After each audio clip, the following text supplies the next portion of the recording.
आपने अपनी जगह बदल ली है आज? ट्रेडिशनली वहाँ नहीं बैठा करते थे पहले आप?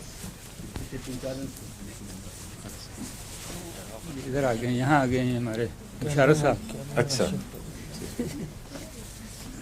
ज़मीं जुम्बत ना जुम्बत गुल मोहम्मद, क्या मतलब है इसका? यहाँ गुल मोहम्मद कौन है इस वक्त? सुना हुआ है लेकिन है? पुराना सुना हुआ है, भूल गए हैं जी क्या है? अपने मुतालिक भूल गए? अच्छा ये बात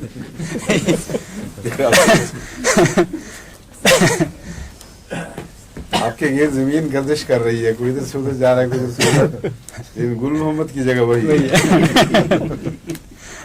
गुल मोहम्मद किसको कहते हैं? क्यों तूबल तुम बताओ, गुल मोहम्मद पता किसको कहते हैं? किस चीज का नाम है गुल मोहम्मद? कोई बताए? बड़े बड़े यहाँ उर्दू दान इकट्ठे हुए हैं। मोहम्मद का फूल हैं? हाँ, लफ्जी तर्जुमा तो ठीक है, लेकिन किसको कहते हैं? पोलर स्टार, कुछ सितारे का नाम गुल मोहम्मद है। अच्छा तो मुहावरा है जमीन जुम्बत अच्छा न जुम्बत गुल मोहम्मद, ठीक कि जमीन हर वक्त हरकत कर रही है, कहीं कभी जगह बदल रही है, मगर गुल मोहम्मद नहीं अपनी जगह से, ठीक उसका रुख वही रहता है। समझे? जी जी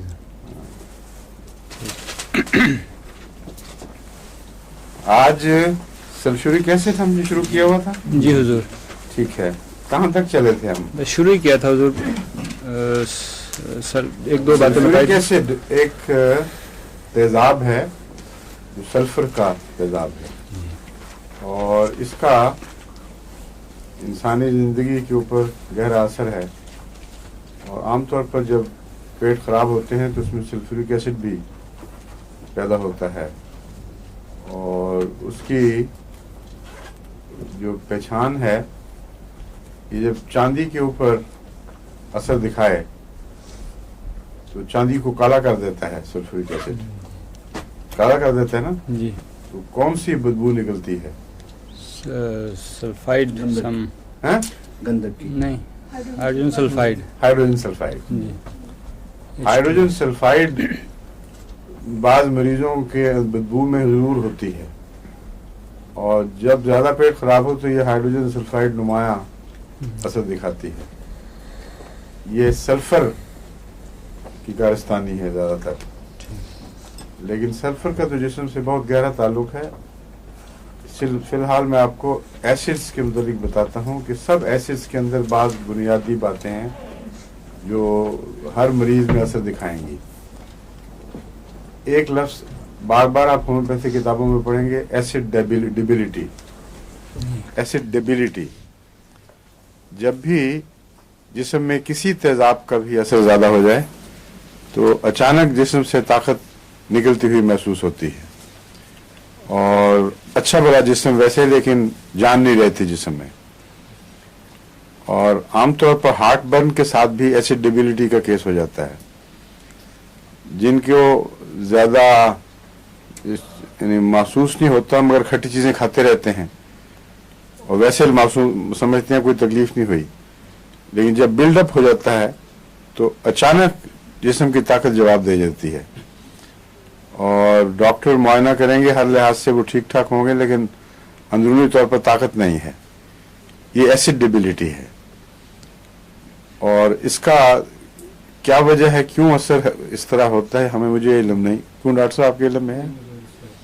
लेकिन क्या ये मुहावरा एलोपैथिक में भी मिलता है एसिड डेबिलिटी का? ये जो कहते हैं डंपिंग सिंड्रोम जी कहलाता है, उसी में ये इस किस्म की सिंड्रोम मींस दे हाँ, डोंट नो। ठीक है, क्वाइट राइट।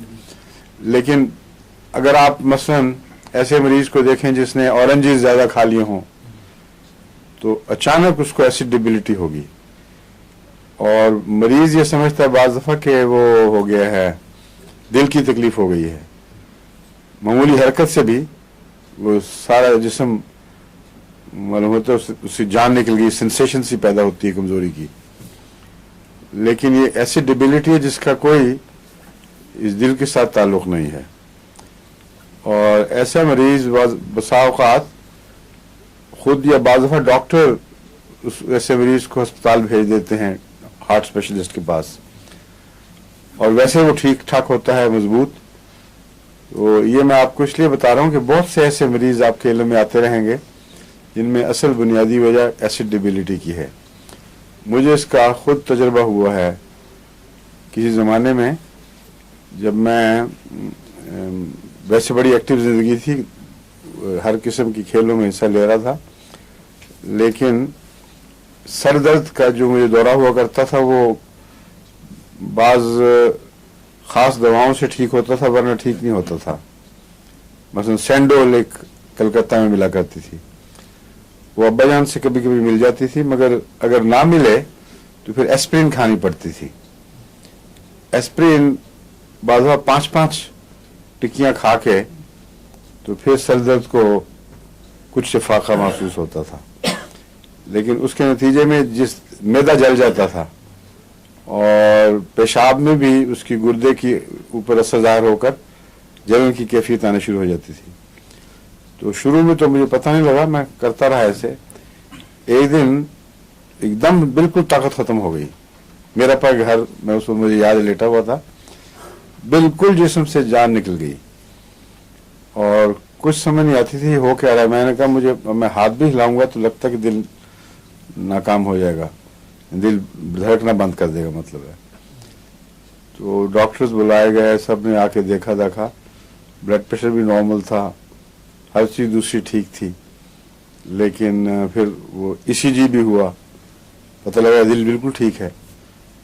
तो उस ज़माने में मैंने अभी होम्योपैथिक नई शुरू की थी, एक पहले शुरू में तो नहीं थी कि, उस ज़माने में तो नहीं की थी अभी, मगर कुछ देर इसी तरह सफ़र करता रहा। बाद 15-15 दिन बिस्तर से बाहर नहीं निकला, और यही जो था ना खौफ के, बस कमज़ोरी, हाथ हिला और एकदम जान निकली। तो रफ्ता आहिस्ता आहिस्ता वापस आई, लेकिन इसलिए कि उस अरसे में ग़िज़ा की एहतियात खुद ब खुद हो गई, लेकिन मुझे पता नहीं था कि हो क्या रहा है। बाद अज़ां जब होम्योपैथिक भी शुरू की और फिर ये अटैक हुआ, तो मुझे उस वक्त इल्म हो गया था कि ये जिन दिनों में मैं माल्टे खाता हूँ उन दिनों में मुझे ये तकलीफ होती है। तो एसिड के साथ ताल्लुक़ इसका एक जोड़ लिया। नक्सवामिका की 2 खुराकें 15 मिनट के वक्फे से मैंने खाई, और यूं जिस सर्च करती है ना कोई चीज़ वापस, इस तरह जान सारी वापस आई और उसी वक्त उठ के खड़ा हो गया, दौड़ना फिरना शुरू कर दिया, बिल्कुल नॉर्मल हो गया। उसके बाद लंबे अरसे तक मैंने अपने पर यही देखा कि जहाँ ऐसी ग़िज़ा खाई जाए जिससे एसिड बढ़ जाए, कम से कम मेरे केस में नक्सवामिका 30 फौरी असर दिखाती थी, और एसिड डिबिलिटी की एक चोटी की दवा है, ये भी है। बाज़ दफ़ा बाज़ लोगों को चावल से एलर्जी होती है, चावल खाएं, पुलाव का शौक है, खा लिया, लेकिन उसके बाद कमज़ोरी और एसिड बढ़ जाता है, उसमें भी नक्सवामिका अच्छी है। हालांकि चावलों के मुतालिक किताबों में नक्स नहीं मिलता, चावलों के मुतालिक नेट्रम सल्फ कहते हैं, क्योंकि होम्योपैथ्स ने एक जहन में एक थियरी बनाई हुई है, एक नज़रिया कायम किया हुआ है कि वो फसलें जो ज़्यादा पानी मांगती हैं वो हाइग्रोस्कोपिक फसलें हैं, यानी पानी जज़ब करने वाला मादा उनमें है, उनमें चावल एक है। चावल में वैसे भी परसेंटेज पानी की काफ़ी होती है, तो कहते हैं जिसको इससे तकलीफ बढ़े उसको वो नमदार मौसमों की दवाएं, नमदार बाज़ दफ़ा इलाकों की दवाएं होती हैं, नेट्रम सल्फ इन इलाकों की दवा कहलाती है।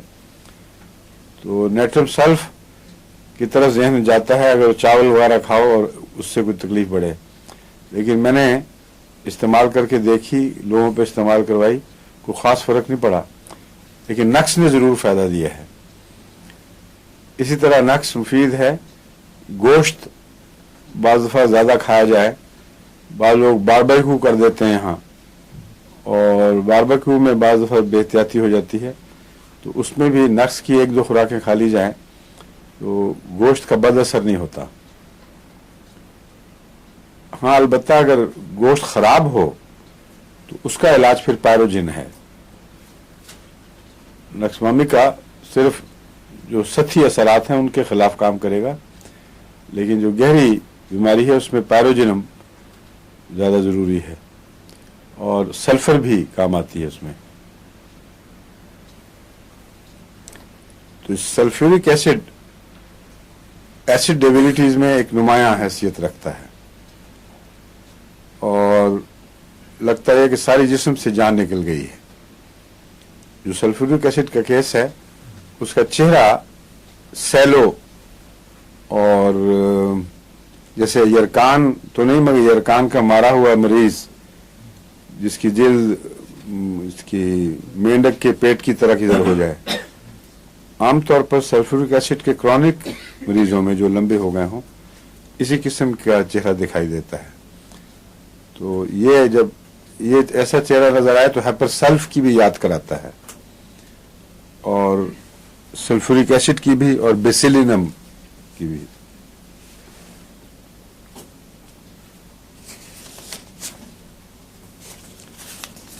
सल्फ्यूरिक एसिड में कुछ आर्निका की इलामतें भी पाई जाती हैं। आर्निका से जिस्म में चोटों का एहसास, सारे जिस्म में दर्द और कमजोरी और सर्दी, ये इसमें भी पाया जाता है। और खून का जिल्द के ऊपर जाहिर होना ब्लॉचेस की शक्ल में।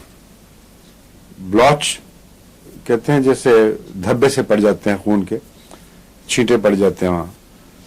तो उन ब्लॉचेस का रंग स्याही माइल भी होता है, ब्लूइश भी होता है जैसे चोटें लगने से हो। लेकिन इसमें एक और है रंग जो आमतौर पर आर्निका में नहीं है, इसमें है। वो है कच्चा खून से उबल रहा हो कहीं से। उसमें हाइपर सल्फ को बहुत अहम एक मकाम हासिल है। ये ऐसे मरीज जिनमें कुछ समझ ना आए क्यों अचानक जिस्म की बाज़ हिस्सों पर खून जाहिर होना शुरू हो गया है, खून के छाले से बन जाते हैं और फिर वो फैलने लगते हैं। अगर तो एक जगह हो तो इंसान समझता है कि वहां कोई रप्चर हो गया, किसी को फट गई है रग, लेकिन ये एक अंदरूनी बीमारी का मजहर है। खून के छाले पड़ेंगे दाग और फैलने लग जाएंगे, कच्ची कच्ची जिल्द चारों तरफ फैल जाएगी। इसमें एसिड सल्फ बहुत चोटी की दवा है, और अमूमी इलामतें इसकी जो देखने वाली हैं वो सारी मिलती हों तो एक दो खुराकों ही में बिल्कुल ये नुमाया असर दिखाती है, मगर सारे मरीज का जो तशख़्ख़ुस है वो होना ज़रूरी है। एसिड सल्फ का मरीज जैसा कि मैंने बयान किया है वो ब्रेक डाउन हो जाता है, उसका खून का ब्रेक डाउन हुआ है जैसे गोया एसिड उसने लंबा अरसा तक ज़्यादा इस्तेमाल किया हो। असाब का ब्रेक डाउन है, असाब जवाब दे गए हैं, और खून और असाब दोनों जब मिलकर असर दिखाएं तो ये जितनी भी बीमारियां मुख्तलिफ शक्लों में जाहिर होती हैं वो अमूमन एसिड फास्ट में मिलती हैं ना, एसिड सल्फ में। ब्रूज्ड फीलिंग, ये सब चीजें लिखी हुई आपको मिलेंगी होम्योपैथिक किताबों में। इसकी जो इसकी मरज का आना और जाना, इसमें भी एक इसकी पहचान है। बहुत सी अमराज ऐसी हैं जो आती आहिस्ता आहिस्ता हैं और जाती भी आहिस्ता आहिस्ता हैं। ये क्रॉनिक डिजीजेस की आम शक्ल है। बाज़ अमराज ऐसी हैं जो अचानक आती हैं और अचानक चली जाती हैं, बाज़ अचानक आती हैं और आहिस्ता आहिस्ता जाती हैं। ये जो इलामतें आपको अक्सर होम्योपैथिक किताबों में लिखी हुई मिलेंगी, लेकिन जब तक आप इनकी वजह ना समझ जाएं उस वक्त तक आपके लिए मौके पर तफरीक करना सही और गलत दवा में ये मुमकिन नहीं होता। अचानक आई अचानक चलेगी, अचानक आई आहिस्ता गई, क्यों आखिर? असल में वो दवाएं जो यानी वो बीमारियां जो अचानक जाहिर होती हैं वही अचानक जाती हैं जो लंबा असर छोड़ने वाली बीमारियां नहीं होती। खतरा पैदा होता है اگر تو مریض اس میں مر گیا تو گیا، بچ گیا تو کوئی لمبا اثر پیچھے چھوڑتی نہیں، اس لیے وہ اچانک آتی ہے اور اچانک چلی جاتی ہے۔ اچانک آنے اور اچانک جانے میں سب سے نمایاں چیز ایکونائٹ اور بیلاڈونا ہے۔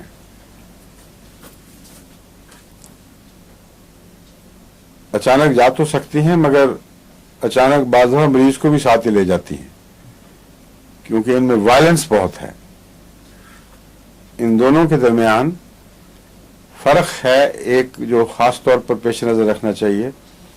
بعض دفعہ دونوں دوائیں اکٹھی دینی پڑتی ہیں کسی اور مجبوری کے پیش نظر، لیکن اگر ان کو پہچان لیں تو ایک ہی دوا اکیلی کام آ سکتی ہے۔ ایکونائٹ میں بھی اچانک آنا اور اچانک جانا شامل ہے، لیکن اس میں خوف ضرور ہوتا ہے۔ ایکونائٹ کا مریض سخت خوف زدہ ہوتا ہے کہ کچھ مجھے ہونے لگا ہے، یہاں تک کہ وہ اپنی موت کے متعلق بھی یقین کر لیتا ہے کہ بس اب اس بیماری سے میں نکل نہیں سکتا، اور خواہ وہ بیماری سخت نوعیت کی موت والی بیماری نہ بھی نظر آئے، ایکونائٹ کے مریض کا خوف میں مبتلا ہونا ایک لازمی حصہ ہے، اس کے بغیر ایکونائٹ بنتا ہی نہیں۔ تو ہر وہ مرض جو اچانک ظاہر ہو اور خوف ساتھ لے کر آئے، اس کا علاج ایکونائٹ ہے۔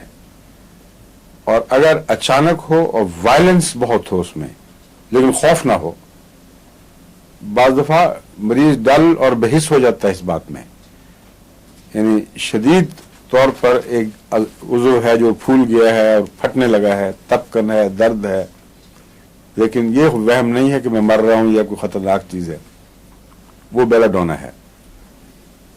اس کی سر درد بھی ایسی ہوتی ہے، اچانک آئی ہے اور شدید تپکن ہے، اس میں یوں دھڑکن پیدا ہو جاتی ہے، اور اگر ذرا سا بھی سر ہلائے آدمی یا شور پڑے تو لگتا سر پھٹ جائے گا۔ لیکن اگر بیلاڈونا کی ایک خوراک آپ دے دیں 200 میں تو اتنی جلدی جاتی ہے کہ آدمی بعض دفعہ سوچ بھی نہیں سکتا کہ اتنی تیز بیماری ہٹ سکتی ہے، جس تیزی سے آئی ہے اسی تیزی سے غائب۔ اور اگر اس کا یہ نہ بھی علاج کیا جائے اور مریض سو جائے کسی طرح، تو جب آنکھ کھلے گی تو اکثر سر درد نہیں ہوگی۔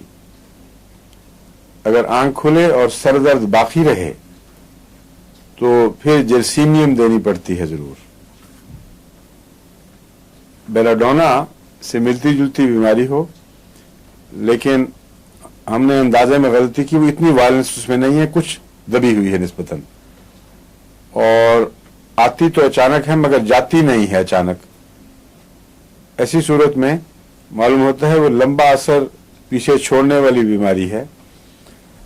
جرسیمیم اس لیے ضروری ہے کہ اس کا تعلق اعصاب سے ہے اور بیلاڈونا کا تعلق خون سے ہے۔ جہاں خون میں توازن بگڑتے ہیں وہاں ایکونائٹ اور بیلاڈونا نمایاں طور پر سامنے آتی ہیں۔ ایکونائٹ اپنے خوف کی وجہ سے پہچانا جاتا ہے، الگ ہو جاتا ہے۔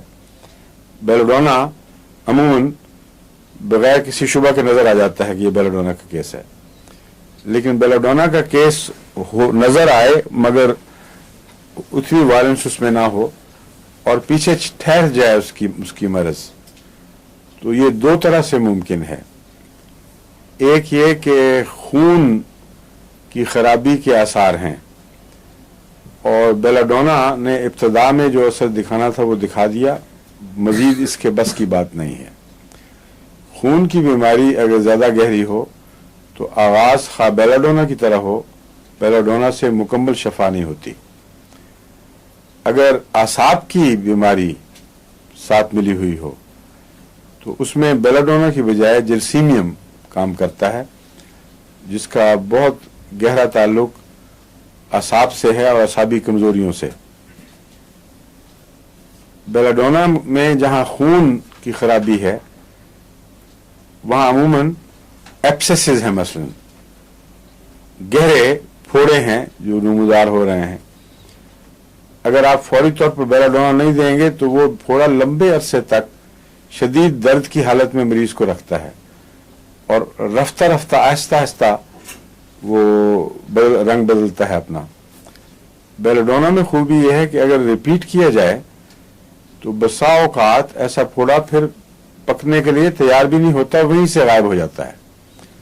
जो गैर मामूली इज्तिमाई खून था उसको बेलाडोना वापस फेंक देता है, और वो जो नुक्ता जिसके गिर्द मर्ज बनना शुरू हुआ है वो नुक्ता खुद ब खुद ही ठीक हो जाता है, उसको किसी और इलाज की जरूरत नहीं रहती। लेकिन अगर इससे मर्ज आगे बढ़ चुका हो तो फिर बेलाडोना उसको ठीक करने की बजाय जल्द पकाता है और इस दौरान रिलीफ भी देता है, आराम भी पहुंचाता है। और जो जो बेलाडोना बार बार खाएंगे बहुत तेजी के साथ थोड़ा नरम हो जाएगा, उसकी वायलेंस में कमी आ जाएगी और फिर उसकी दूसरी दवाओं की जरूरत पड़ती है। बाद दफा सिलीशिया देनी पड़ती है, बाद दफा और दवाएं देनी पड़ती हैं। हेपरसेल्फ बेलाडोना के बाद बड़ा अच्छा काम करती है। तो ये जो एसिड सल्फ है इसमें भी इस किस्म की गहरी खून की खराबियां भी पाई जाती हैं, जो एब्सेसिस भी बन जाते हैं, जिल्द पर भी अमराज जाहिर होती हैं। और उसके साथ एक शर्त यह है कि कमजोरी और रंगत की खराबी, और बहुत ज़्यादा सेंसिटिव हो जाता है मरीज। इसकी जो सेंसिटिविटी है दर्दों वगैरह में, ये रूटा की याद कराती है। रूटा में भी और स्टेफिसेग्रिया में सबसे ज्यादा सेंसिटिवनेस पाई जाती है। ये बाद में जब स्टेफिसेग्रिया पढ़ाऊंगा रूटा फिर मैं आपको समझाऊंगा। रूटा पढ़ा नहीं चुका आपको पहले? हाँ हाँ, उसमें बताया हुआ ना कि बहुत हसास होता है, क्योंकि रूटा का ऐसे नर्व से ताल्लुक है जो टेंडन्स से वाबस्ता है। टेंडन्स खुद नर्व्स तो नहीं है मगर वो पट्टे से हैं, जिनसे एक तरफ मसल से जुड़े होते हैं और एक तरफ हड्डी से, वही है ना टेंडन। तो टेंडन्स की खराबियां जब उनमें जख्म पहुंच जाएं तो उनके अंदर बहुत बारीक असाबी रेशे होते हैं, उनको ठीक करने में रूटा बहुत अहम काम करती है। बल्कि अगर टेंडन को नुकसान पहुंचे तो रूटा लाजमी है। और वो जो एपोन्यूरॉम, क्या नाम मैंने बताया था आपको एक दफा,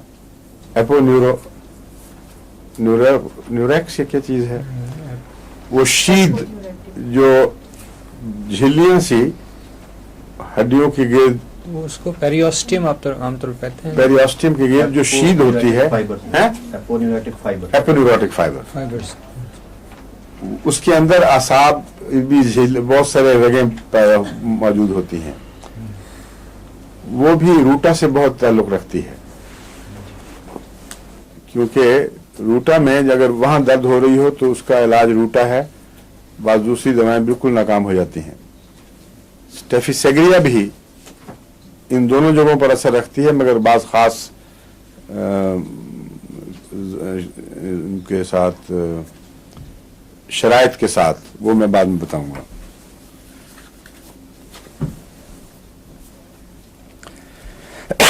मैंने आपको बताया था कि ये आर्निका से मिलती जुलती है ना, इसके खून का बाहर निकलना, इसके जिस सारे जिस्म में दर्दें और दर्दों का आहिस्ता आहिस्ता आना, ये इसकी खास अलामत है।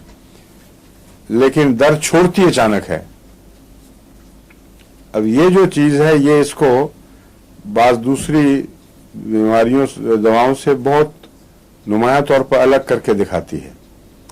शक्ल इसकी वो दिखाई दे रही थी जिससे ब्रेक डाउन हो गया है और इंसानी जिस्म गोया कि हर पहलू से काम करना छोड़ बैठा है, यूं लगता है। इतनी खतरनाक शक्लें दिखाई देती हैं चेहरे, लेकिन ऐसी बीमारियां अचानक छोड़ा नहीं करती, वो जरूर लंबा असर दिखाया करती हैं। तो मालूम होता है कि एसिड सल्फ की ज्यादती से जो बीमारियां बहुत खतरनाक और देर पा दिखाई देती हैं, वो होती देर पा नहीं है, वो सतही असरात हैं। अगर ठीक हो जाए तो फिर एकदम बगैर बदअसर छोड़े ठीक हो जाती है। इसलिए ये पहलू इसका पहचानने के लिए बहुत जरूरी है। सल्फ्यूरिक एसिड की शक्ल में आपको ब्लॉचेज, सारे जिस्म का ब्रेक डाउन, जिल्द जल्द हुई जैसे कोई सिल का पुराना मरीज है, जिगर का फेलियर दिखाई दे रहा होगा और कमजोरी बेहद, यूं मालूम होता है कि मरीज अपने आखिरी किनारे को पहुंच रहा है, लेकिन जब ये ठीक हो तो एकदम ठीक होता है और कोई बदअसर बाकी नहीं रहता। मालूम होता है कि एसिड सल्फ जब तक जिस्म के अंदर मौजूद मनफी असर दिखा रहा है, ये सारे उसके साथ बरह रास्त ताल्लुक रखने वाले अमराज हैं। जब वो हट गया तो वजह के साथ ही वो चीज़ें भी दूर हो जाती हैं। तो ख़तरनाक दिखाई देने के बावजूद जो मरज़ अचानक हट जाए, उसमें ये उम्मीद होती है कि जिस्म को गहरा नुकसान नहीं पहुंचा रही। और एसिड सल्फ की मर्ज़ें इसी नौइयत से ताल्लुक़ रखती हैं। इसमें जो डिस्चार्जेस हैं वो एक्सक्रिएटिंग होते हैं, यानी जहां जहां से भी डिस्चार्ज निकलता है वो काटने वाला, उसमें अपनी ज़ात में तेजाबियत समझने पाई जाती है। तो तेजाब के असर से डिस्चार्ज भी तेजाबी हो जाए तो कोई गैर मामूली बात नहीं, आम समझने के लायक बात है। इसमें भी हैपरसल्फ से मैंने कहा था मुशाबहत मिलती है कई जगह। हैपरसल्फ में और इसमें दो बातें नुमाया हैं। एक तो ये कि खाते में कमजोरी का पसीना, यानी एसिड अगर जिस्म में ज्यादा हो जाए, तेजाब ज्यादा हो जाए, तो बाज दफा खाना खाते खाते एकदम कमजोरी से पसीना आ जाता है। इतनी ताकत भी नहीं कि पूरी तरह आदमी खा सके। ऐसे बाज मरीज मैंने देखे हैं जो थोड़ी थोड़ी देर बाद सांस लेके खाएंगे। यानी वाकईतन मैंने ऐसे मरीज देखे जो एसिड की वजह से थे, वैसे खतरनाक बीमारी नहीं थी, लेकिन ये जो एफर्ट है यूं करके 2-4 लुकमे खाना, इससे बाजू जवाब दे गए। हालांकि बड़ा वजन उठाने वाले मरीज थे, और कुछ देर आराम किया फिर दोबारा शुरू कर दिया, और अगर नहीं रुकेगा तो पसीना फूट जाएगा चेहरे से।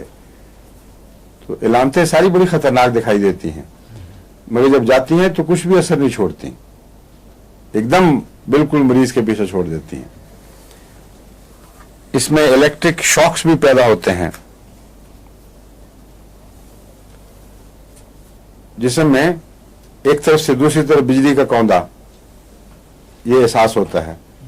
ये और किस तरह बीमारी में नुमाया है?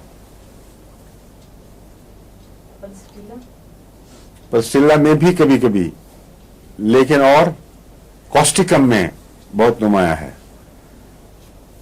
बिजली के कौंधे एक तरफ से दूसरी तरफ जो चमकते हैं, या दर्द के कौंधे, ये कॉस्टिकम में नुमाया है। मगर इसके जो मरीज को बिजली के शॉक्स महसूस होते हैं, बाद मरीज वो उसको एंजॉय करते हैं, लुत्फ महसूस करते हैं। तो हैपरसल्फ के जो बिजली के झटके हैं, उनमें एक थोड़ा सा मजा भी शामिल है, वरना आमतौर पर जिसको लगे उसकी तो जान निकल जाती है डर के मारे। तो हैपरसल्फ में ये एक अजीब बात है ना, हैपरसल्फ नहीं, सल्फर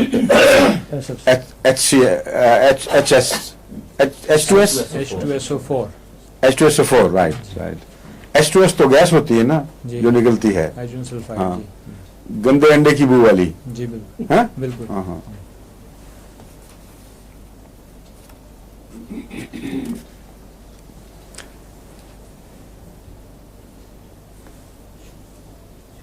सर दर्द में भी, दूसरी दर्दों में भी ये इलामत सब जगह मिलेगी, आहिस्ता आहिस्ता बढ़ती हैं, एकदम पीछा छोड़ देती हैं। ग्रेजुअल लॉस ऑफ हेयरिंग, ये जो है ये एक ऐसी चीज है जो इससे अलग है। ये नहीं होता कि आहिस्ता आहिस्ता सुनवाई खत्म हो रही है और एकदम वापस आ गई। यहां इसका आम मिजाज ये यहाँ इस बीमारी में इसका मिजाज अपने आम मिजाज से मुख्तलिफ है, और कान पर जो असर पड़ता है वो असल में सल्फर से ताल्लुक रखता है, इसका एसिड से ताल्लुक नहीं। कान में सल्फर को बहुत ही नुमाया अमल दखल है। बहुत से कान के दर्दों में भी सल्फर काम आती है। क्रोनिक ऐसे पस वगैरह के मरकज बन जाए कान में जिनमें बदबू पैदा हो, उसमें भी सल्फर मुफीद है। बहरेपन का अगर मुकम्मल इलाज नहीं तो बाज़ केसेस में तो बहुत ही गैर मामूली असर दिखाती है, जहां और दवाएं ना मिलती हों और सल्फर अगर दी जाए तो रफ्ता रफ्ता जो ताकत खो रहा है इंसान सुनवाई की, वो वापस आनी शुरू हो जाती है और जितना नुकसान हो चुका हो उससे आगे नहीं फिर बढ़ता, बल्कि आधा आधा नुकसान वापस भी हो जाता है। H2SO4 H2SO4 ये जो है, इसमें कान का जो नुकसान बताया है आहिस्ता आहिस्ता, ये सल्फर से ताल्लुक रखने वाली चीज है, एसिड की अलामत नहीं है।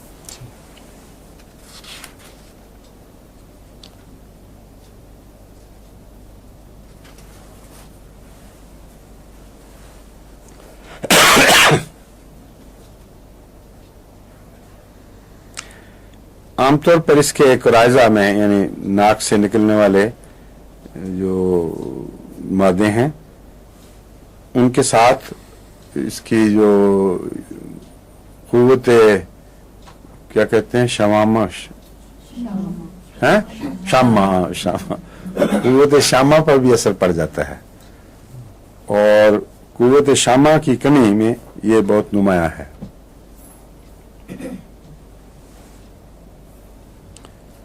कान की कुव्वत पर भी असर पड़ता है, नाक की कुव्वत पर भी।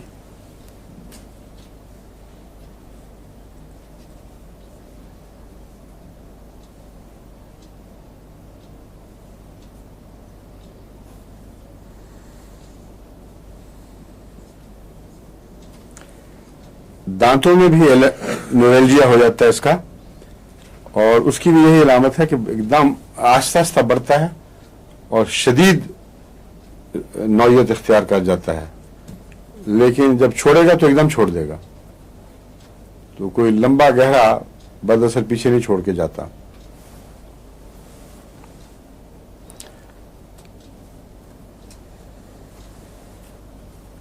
इसकी जो अल्सर्स की का रुझान है वो ज्यादातर मुंह से पहचाना जाता है। ऐसे मरीजों के मुंह में अक्सर कोई ना कोई सोर, कोई जख्म, कोई गले के अंदर जख्म और मुंह कच्चा और जख्मी होता है। एसिड सल्फ ऐसे मरीजों के लिए बहुत मुफीद है, खुसूसन वो बच्चे जो माओं का दूध अपने मुंह के जख्मों की वजह से नहीं पी सकते, उनको कहते हैं नर्सिंग सोर माउथ, दूध पीने वाले बच्चों के सोर माउथ, उसमें यह दवा बहुत मुफीद है।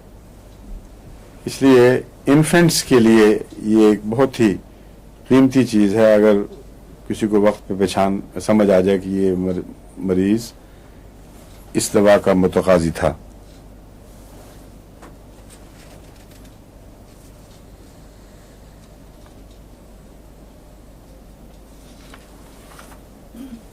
जितने भी एसिड्स हैं, इनकी बीमारियों में मैदे का ब्रेकडाउन एक तभी बात है, लेकिन बाज ऐसे हैं जिनमें चेहरे सांस की बदबू शामिल नहीं होती। वो एसिड जो मैंने मिसाल के तौर पर दिया है, खट्टा खाने की वजह से खट्टी चीजें खा ली, मैदा ब्रेकडाउन होता है, डिबिलिटी पैदा हो जाती है, लेकिन ब्रेथ खराब नहीं होता। लेकिन इसमें चूंकि बराह रास्त एसिड बढ़ने से नहीं होता मैदे में, बल्कि सारे निज़ाम के साथ कुछ इसका ताल्लुक है, इसलिए इसका मरीज हमेशा बहुत बदबूदार सांस रखता है। और सल्फ्यूरिक एसिड के मरीज की वो सांस की बदबू भी कुछ खट्टी पाई होती है, हेपेसल्फ से मिलती जुलती, और बड़ी ऑफेंसिव होती है। और इसी तरह इसका फ्लैटस भी बड़ा ऑफेंसिव होता है, क्योंकि उसमें वो अलामत पाई जाती है H2S वाली।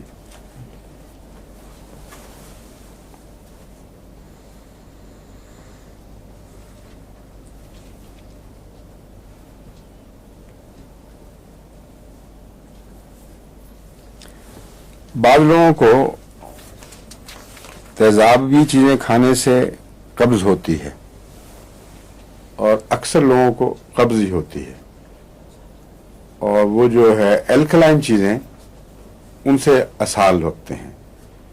لیکن اس میں یہ ایک فرق ہے کہ جو اس کے مریض ہوں ان کو ایسڈ کھانے سے اسہال لگ جاتے ہیں اور آئسٹر سے بھی اسہال لگ جاتے ہیں. سمندری جانور جن کو مثلا لائکوپوڈیم میں بھی وہ مضر ہیں, اس بیماری میں بھی. لیکن پکا ہوا پھل کھانے سے تکلیف نہیں ہوتی.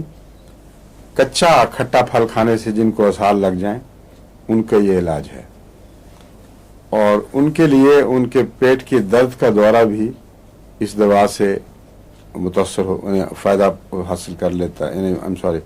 پیٹ کے درد کو بھی اس دوا سے فائدہ ہو جاتا ہے, جو اگر کھٹاس کی زیادتی سے کھٹا پھل کھانے کے نتیجے میں اسہال اور اسپیزم ہوں.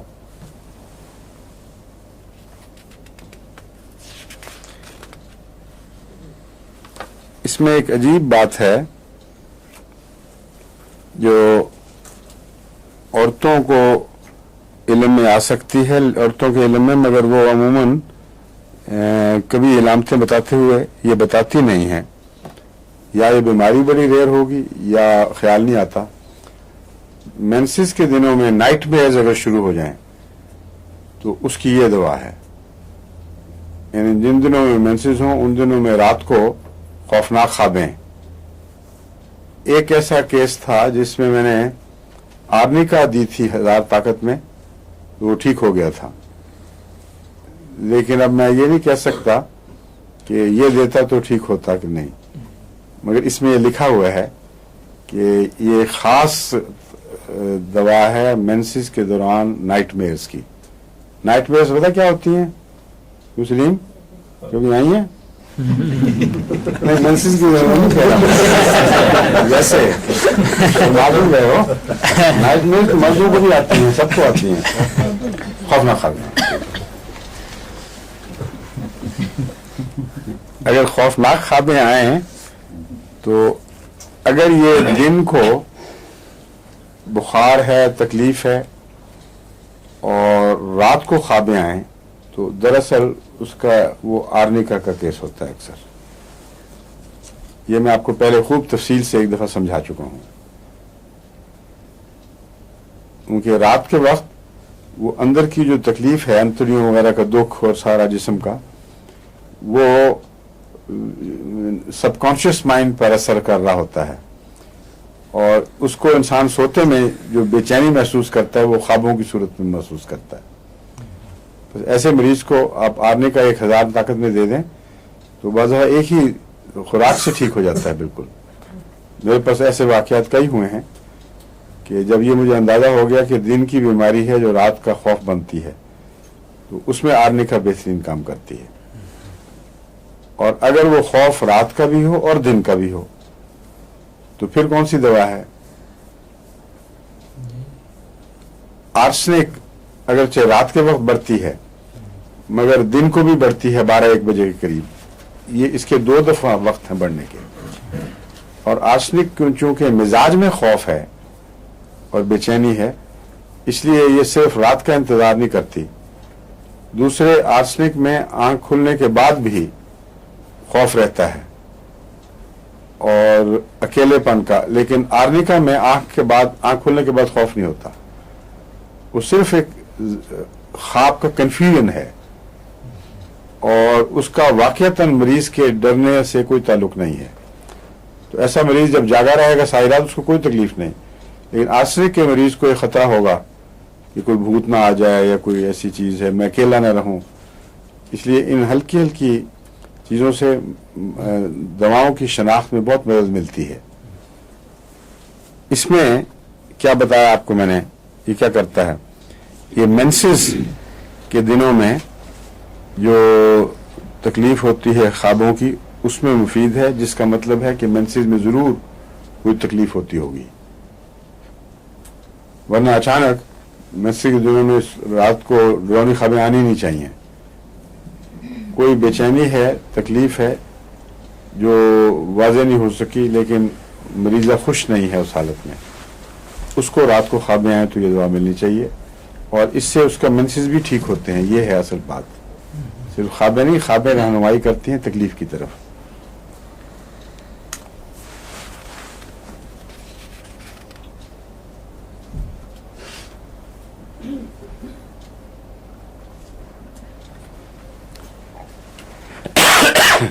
ایک اور بات جس کا مجھے کوئی کسی مریض پر تجربہ نہیں ہوا لیکن نقطہ کام کا نظر آتا ہے دیکھنے میں، وہ یہ ہے کہ اگر کسی کے متعلق ڈاکٹرز یہ کہیں کہ ٹو فریکوینٹ مینسٹرل فلو کی وجہ سے یہ عورت بچہ نہیں پیدا کر سکتی، تو ایسی صورت میں کہتے ہیں یہ علاج ہے۔ اسٹیریلٹی کی مختلف وجوہات ہیں بے شمار، یعنی کیوں آخر ایک عورت بچہ نہ پیدا کر سکے، پلسٹیلا کی اور وجوہات ہیں، دوسری اور دواؤں کی اور وجوہات بیان کی جاتی ہیں۔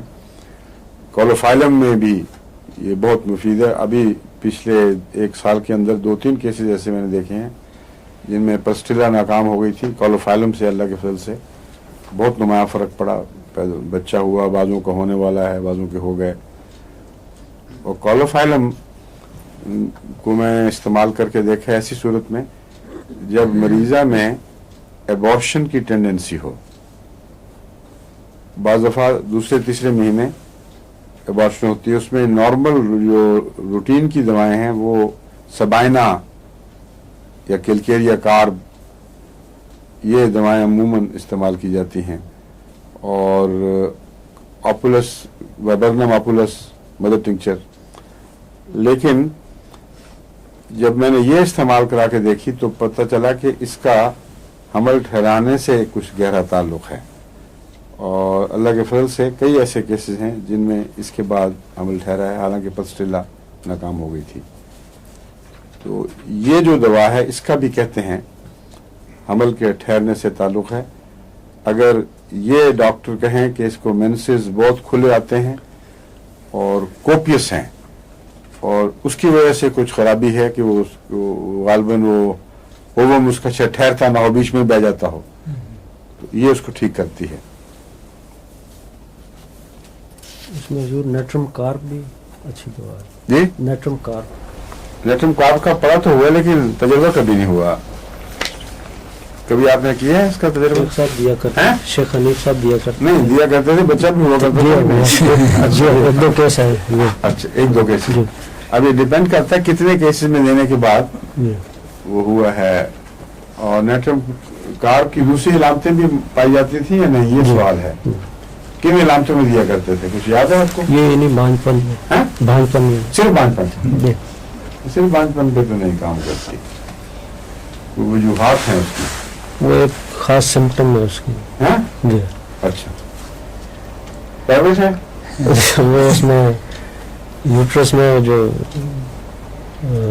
سیمنز جاتے ہیں وہ قبول نہیں کرتے۔ بات نہیں دیتا۔ جی جی ہاں تو اس کے کیا ظاہری طور پر وہ ریجیکٹ ہو جاتا ہے، جی اس صورت میں اس صورت میں کام آتا ہاں پھر یہ کہنا چاہیے کھل کے۔ ہے۔ جی اس میں ایک اور دوا بھی ہے جو یوٹرس کے اس ریئیکشن کو ٹھیک کرنے کے لیے، الیکٹرس ہاں الیکٹرس فیرنس، الیکٹرس فیرینوسا۔ جی نہیں الیکٹرس میرے ذہن میں نہیں تھی، ایک اور میں نے پچھلے دنوں دیکھی تھی، میرے نوٹس میں ہوگی کہیں، مگر نیٹرم کار آپ کہتے ہیں اس میں مفید دیکھی گئی ہے۔ جی اچھا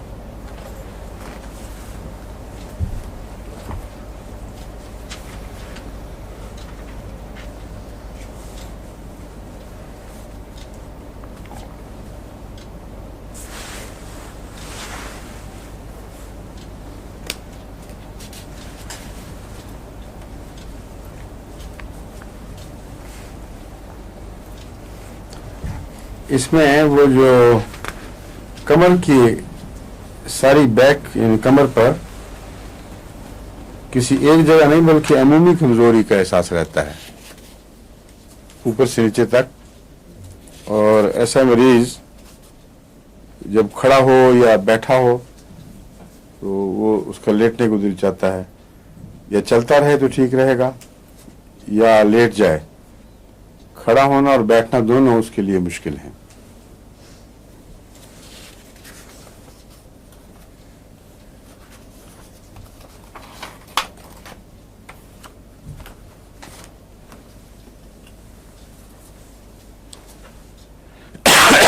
مارننگ سویٹس ये एक ऐसी अलामत है जिसको ज़्यादा संजीदगी से लेना चाहिए। अगर किसी मरीज को सुबह के वक्त अचानक ठंडे पसीने आते हैं तो ये बिलअमूम ट्यूबरकुलर डायथिसिस का निशान है। ट्यूबरकुलर डायथिसिस का मतलब है जिसके अंदर सिली मादा या मौजूद है या ऐसे ख़ानदान का फ़र्द है जिसके अंदर पुरानी हिस्ट्री है सिल की, और इसके साथ अगर सुबह का डायरिया यानी असहाल अचानक जो उसको दौड़ा कर ले जाए टॉयलेट की तरफ, ये अगर मिल जाए तो फिर ये कतई बात है कि दरअसल ये ट्यूबरकुलर जहर है जो असर दिखा रहा है। उसमें एसिड सल्फ बहुत अच्छा काम करने वाली है। हेपरसल्फ में भी ये बात पाई जाती है। मॉर्निंग स्वेट्स, हेपरसल्फ में असल में सारी रात के स्वेट्स शामिल होते हैं, नाइट स्वेट्स, तो इसलिए शायद मरीजों को ये ना पता चलता हो कि सुबह का जो स्वेट है ये अपनी जात में उस तरफ इशारा कर रहा है। वो सुबह का स्वेट भी रात के स्वेट्स का हिस्सा बन जाता है। ट्यूबरकुलोसिस में हुजूर खास अलामत देखी जाती है नाइट स्वेट्स जी, ट्यूबरकुलोसिस में हम भी देखते हैं नाइट स्वेट्स देखते हैं ना, अलामत जी। हाँ, तो नाइट स्वेट्स तो इसमें भी हैं, मॉर्निंग स्वेट्स भी हैं, लेकिन जो फर्क एक और है वो सुबह का असहाल है। वो एलोपैथी में पता नहीं देखा जाता कि नहीं, इसमें बड़ा नुमाया बात है। सुबह जिन लोगों की भूख मिट जाती है उनके लिए भी सल्फर बहुत अच्छी दवा है, और सीपिया भी है। सीपिया और सल्फर का फर्क यह है कि सीपिया में सुबह कुछ मतली भी पाई जाती है और सीपिया में 11 बजे भूख नहीं होती। सल्फर इस लिहाज से सीपिया से बिल्कुल नुमाया पहचाना जाता है। सल्फर में सुबह के असहाल या कब्ज दोनों बातें बड़ी सख्ती पाई जाती हैं नुमाया, और इसमें सुबह के वक्त बिल्कुल दिल नहीं चाहता कुछ खाने पीने को। ज्यादा से ज्यादा चाय की प्याली मरीज पी लेगा, लेकिन दोपहर के खाने से घंटा डेढ़ घंटा पहले अचानक शदीद खुजली सी होती है और मालूम होता है नॉइंग जिसको कहते हैं ना, खुरच रहा है कोई अंदर, और वो भूख बड़ी नाकाबिल बर्दाश्त उठती है एकदम। ये सल्फर की अलामत है, और सीपिया में वो नहीं है। लेकिन सुबह के वक्त भूख का ना होना या खाने को एवर्शन ये सीपिया में भी पाई जाती है।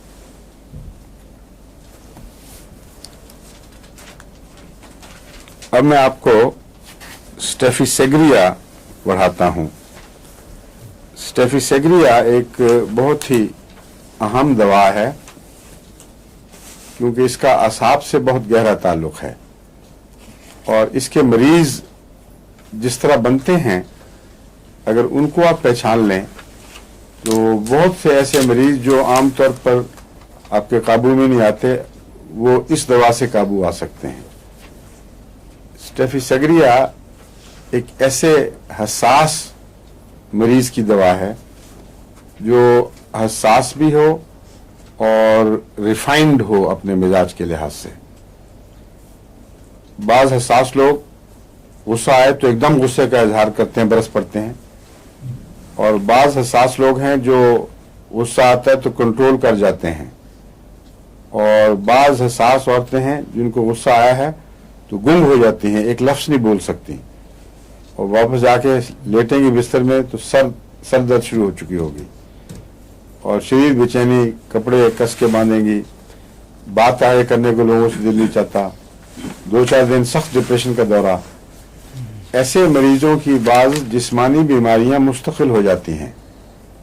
उनको सर दर्द के दौरे, उनको पेट दर्द के दौरे, और इससे मिलती जुलती बाज बीमारियां हैं जो दरअसल उनकी असाबी तकलीफ का मजहर हैं। हर वो बीमारी जो गुस्सा और तकलीफ और शर्मिंदगी बर्दाश्त करने के नतीजे में हो, उसमें स्टेफिसेग्रिया को अव्वल मर्तबा हासिल है। सबसे पहले इसकी तरफ ध्यान देना चाहिए। गम से हो अगर वो और चीज है, अगर जब वो भी सप्रेशन है लेकिन उसमें स्टेफिसेग्रिया काम नहीं आती, उसमें इग्नेशिया है, और कौन कौन है? एम्ब्राग्रीसा है। गहरा असर अगर लंबा हो जाए और दिमाग पर पड़ जाए तो नेट्रम्योर है। तो ये सारे गम से ताल्लुक रखने वाले मरीजों का हाल है। लेकिन वो मरीज जिनका ताल्लुक गुस्से या बेइज्जती या अचानक एम्बेरसमेंट से हो और तबीयत में नफासत हो, इंसान उसको एक दफा जाहिर करके दिल का बोझ उतारने को मुनासिब न समझता हो, या ऐसी मजलूम औरतें जिनके खामन ज्यादा सख्त और बदतमीज किस्म के हों, वो बर्दाश्त न करें एहतजाज किसी किस्म का, उनमें भी स्टेफिस एग्रिया का मर्ज शुरू हो जाता है। इन स्टेफिस एग्रिया से मिलती जुलती अमराज इनमें आम पाई जाती हैं। इनके अंदर सबसे बड़ा नुमाया, इनके मिजाज का सबसे बड़ा नुमाया हिस्सा ये है कि सेंसिटिविटी बहुत ज्यादा है। क्योंकि गुस्सा सप्रेस हो गया है, वो नर्व्स के ऊपर कूदता है और आम छोटा सा एक जख्म जो देखने में मामूली डॉक्टर समझेगा कि ऐसा नहीं, गलती से उसको जरा सा हाथ भी लगा दे तो मरीज को लगेगा कि दौरा पड़ जाएगा, सारा जिस्म स्पेज़मेटिक हो जाएगा, इतना सेंसिटिव होता है। और इसके पाइल्स भी बेहद सेंसिटिव होते हैं और मरीजा बात छोटी छोटी बातों में इतनी तकलीफ का इजहार करती है कि औरतें दूसरी शरीके वालियां वो उस पर आंखें मारती और हंसती कि देखो ये बन रही है। और बाद डॉक्टरों को भी कहते हैं जी बनती है यूं ही, आप फिक्र न करें, ये इस तरह इसको आदत है। हालांकि उसके बनने का कोई सवाल नहीं, उसके असाब में इतना तनाव होता है कि वो छोटी तकलीफ से भी वाकईतन तकलीफ ज्यादा महसूस करती है और जितना उसको कहेंगे बनती है उतना ये तकलीफ बढ़ेगी और बाद दफा फिर बेहोशी के दौरे शुरू हो जाते हैं। बर्दाश्त नहीं होता तो एकदम सून कर जाएगी मरीजा। तो ऐसी मरीजाओं को स्टेफिस एग्रिया देना जरूरी है।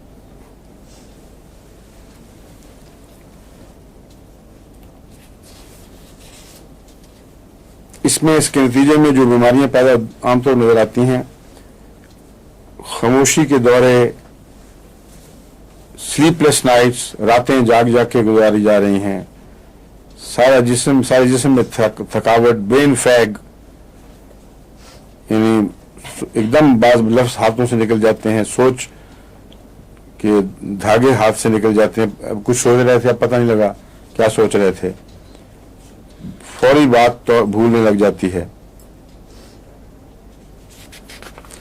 ब्लैडर इरिटेबल हो जाता है। यानी ऐसे मरीजों में बाज़ दफा बगैर शुगर ना हो, बगैर इसके कि डायबिटीज हो, पेशाब बार बार आता है और कसरत पेशाब अगर गुस्से को दबाने वाले मरीज में हो तो ये दवा फौरन जादू का असर दिखाती है।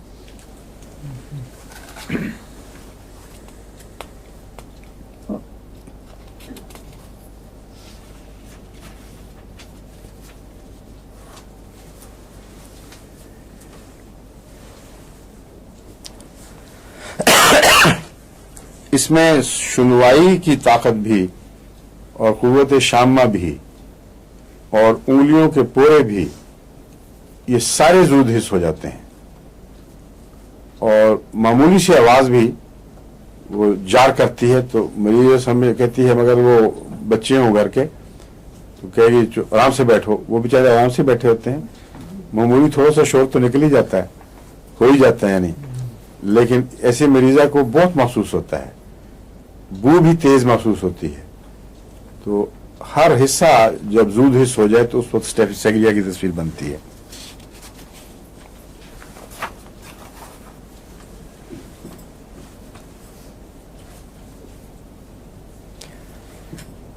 जिल्द पर भी बीमारियां जाहिर होती हैं जो एक्जिमे की शक्ल में, सर के ऊपर मसलन एक्जिमा होगा, उसमें भी यही इलामत है जो इसको नुमाया करती है। यानी एक्जिमे में देखने में इतना ज्यादा मवाद नहीं मगर शदीद दर्द और तकलीफ है। जहां भी मर्ज से बढ़कर उसका एहसास दिखाई दे रहा हो वहां ये दवा काम आती है। नर्व्स के ऊपर ट्यूमर्स बन जाते हैं बाज दफा।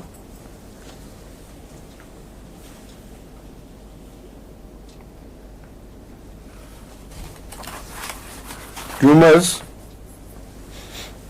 आपने देखा होगा बाज दफा यहाँ नर्व्स के किनारों पर छोटे छोटे गुठलियां से ट्यूमर से बन जाते हैं। अगर ये ट्यूमर बेदर्द के हों तो उनका स्टेफिस एग्रिया से कोई ताल्लुक नहीं है। ऐसे ट्यूमर्स कैलकेरिया फ्लोर को भी चाहते हैं, रूटा से भी बाज दफा दुरुस्त ठीक हो जाते हैं। देखना पड़ता है, बाज जिद्दी ट्यूमर ऐसे हुए हैं जिनको आम दवाइयाँ काम नहीं देती। तो मसलन रूटा के ऊपर मैंने एक पुराने मरीज को रब्बा में काफ़ी देर रखा, कोई उसको फ़र्क नहीं पड़ा। कैलकेरिया फ्लोर पे रखा, फ़र्क नहीं पड़ा। फिर जब कैलकेरिया फ्लोर ऊंचा दिया 1000 में तो फिर असर हुआ। तो बाज़ दफ़ा बाज़ दवाओं की तरफ ख्याल जाता है लेकिन उनकी बाज़ पोटेंसियाँ काम नहीं करती।